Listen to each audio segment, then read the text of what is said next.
I'm Emma Willard, and I'm here to talk to you today about women in education. I was born in 1787, and I died in 1870. I was born in Berlin, Connecticut, and my father, Samuel Hart, owned a prosperous farm and was a liberal thinker. At the age of 12, I began to teach myself geometry.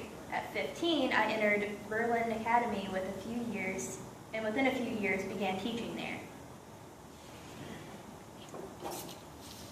In 1809, I married the town physician, Dr. John Willard, a widower with 4 young children. It was not acceptable for married women to be teachers. I continued my education by studying the college books of a male relative. In 1819, just 7 years after the beginning of my career as an educational administrator, I took the unconventional move of expressing my ideas about expanding women's education to the New York's legislature. Women could not speak in public, so I used a written proposal. The title was A Plan for Improving Female Education. I also published the plan and sent copies to all who supported my ideas, including past presidents Thomas Jefferson and John Adams, as well as James Monroe, who became president in 1821. I caught the attention of Governor DeWitt Clinton and especially of men in the industrial town of Troy. The town raised taxes to endow the school with $4,000, and Troy Female Seminary opened in September of 1821.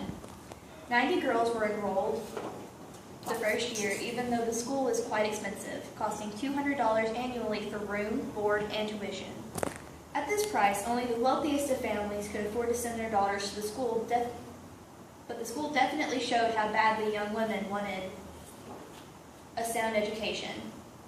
My husband died in 1825, just 4 years after the school began, and I continued to run it.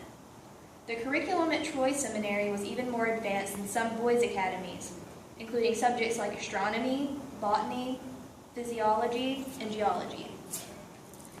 I was forward-thinking in many ways and still believed that women should center their lives in the home or become teachers.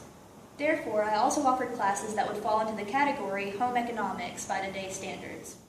With a firm grasp of what I wanted my students to learn, I even wrote some of the textbooks, most covering the topics of history and geography.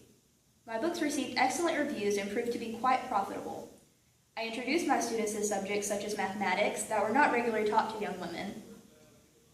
Yet I was very careful not to imply that women's education should be equal to men's, worrying that my ideas would immediately be dismissed. As I taught, my feminism grew. My influence in the household faded to the point of irrelevance. Colleges for women in the 1800s. Many females were built from scratch. Some girls' schools like Mount Holyoke Female Seminary were turned into colleges. Other girls' schools chose to remain as finishing schools and served as an alternative to college. Mount Holyoke was not officially labeled a college until 1893.